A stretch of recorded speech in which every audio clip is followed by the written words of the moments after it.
بسم اللہ الرحمن الرحیم۔ بنی اسرائیل میں ایک نہایت ہی فاسق و فاجر انسان تھا جو اپنی بد کرداریوں سے کبھی باز نہ آتا تھا۔ اہل شہر جب اس کی بدکاریوں سے عاجز آ گئے تو اللہ تعالیٰ سے اس کے شر سے محفوظ رہنے کی دعا مانگنے لگے۔ اللہ تعالیٰ نے حضرت موسیٰ علیہ السلام کی طرف وحی کی کہ بنی اسرائیل کے فلاں شہر میں ایک بدکار جوان رہتا ہے، اسے شہر سے نکال دیجئے تاکہ اس کی بدکاریوں کی وجہ سے سارے شہر پر آگ نہ برسے۔ حضرت موسیٰ علیہ السلام وہاں تشریف لے گئے اور اسے اس کی بستی سے نکال دیا۔ وہ قریب ہی دوسری بستی میں چلا گیا، پھر فرمان ہوا کہ اسے اس بستی سے بھی نکال دیجیے۔ جب حضرت موسیٰ علیہ السلام نے اس کو اس بستی سے بھی نکال دیا تو اس نے ایک ایسے غار پر ٹھکانہ بنایا جہاں نہ کوئی انسان تھا اور نہ ہی کسی چرند پرند کا گزر تھا۔ قرب و جوار میں نہ کہیں آبادی تھی اور نہ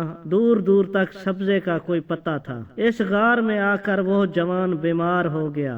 اس کی تیمارداری کے لیے کوئی شخص بھی اس کے آس پاس موجود نہ تھا جو اس کی خدمت کرتا۔ وہ ضعف و ناتوانی سے زمین پر گر پڑا اور کہنے لگا، کاش اس وقت اگر میری ماں میرے پاس موجود ہوتی تو مجھ پر شفقت کرتی اور میری اس بے کسی اور بے بسی پر روتی۔ اگر میرا باپ ہوتا تو میری نگہبانی نگہداشت اور مدد کرتا۔ اگر میری بیوی ہوتی تو میری جدائی پر روتی۔ اگر میرے بچے اس وقت موجود ہوتے تو کہتے، اے ہمارے رب، عاجز گناہگار بدکار اور مسافر باپ کو بخش دے جسے پہلے تو شہر بدر کیا گیا اور پھر دوسری بستی سے بھی نکال دیا گیا تھا، اور اب وہ غار میں بھی ہر ایک چیز سے نا امید ہو کر دنیا سے آخرت کی طرف چلا ہے، اور وہ میرے جنازے کے پیچھے روتے ہوئے چلتے۔ پھر وہ نوجوان کہنے لگا، اے اللہ، تو نے مجھے والدین اور بیوی بچوں سے تو دور کیا ہے،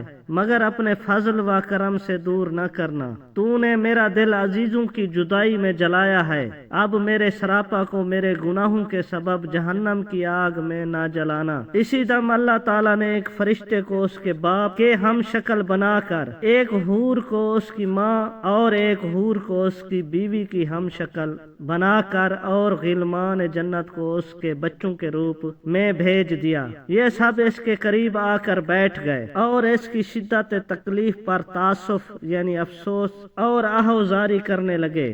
جوان انہیں دیکھ کر بہت خوش ہوا اور اسی مسرت میں اس کا انتقال ہو گیا۔ تب اللہ تعالیٰ نے حضرت موسیٰ علیہ السلام کی طرف وحی کی کہ فلاں غار کی طرف جاؤ، وہاں ہمارا ایک دوست مر گیا ہے، تم اس کی تکفین و تدفین کا انتظام کرو۔ حکم الہی کے باموجب حضرت موسیٰ علیہ السلام جب غار میں پہنچے تو انہوں نے وہاں اسی جوان کو مرا ہوا پایا جس کو انہوں نے پہلے شہر اور پھر بستی سے نکالا تھا۔ اس کے گرد حوریں تعزیت کرنے والوں کی طرح بیٹھی ہوئی تھیں۔ موسیٰ علیہ السلام نے بارگاہ الہی میں عرض کی، اے رب العزت، یہ تو وہی جوان ہے جسے میں نے تیرے حکم سے شہر اور بستی سے نکال دیا تھا۔ رب العزت نے فرمایا، اے موسیٰ، میں نے اس کے بہت زیادہ رونے اور عزیزوں کے فراق میں تڑپنے کی وجہ سے اس پر رحم کیا ہے، اور فرشتہ کو اس کے باپ کی اور حور و غلمان کو اس کے ماں، بیوی اور بچوں کے ہم شکل بنا کر بھیجا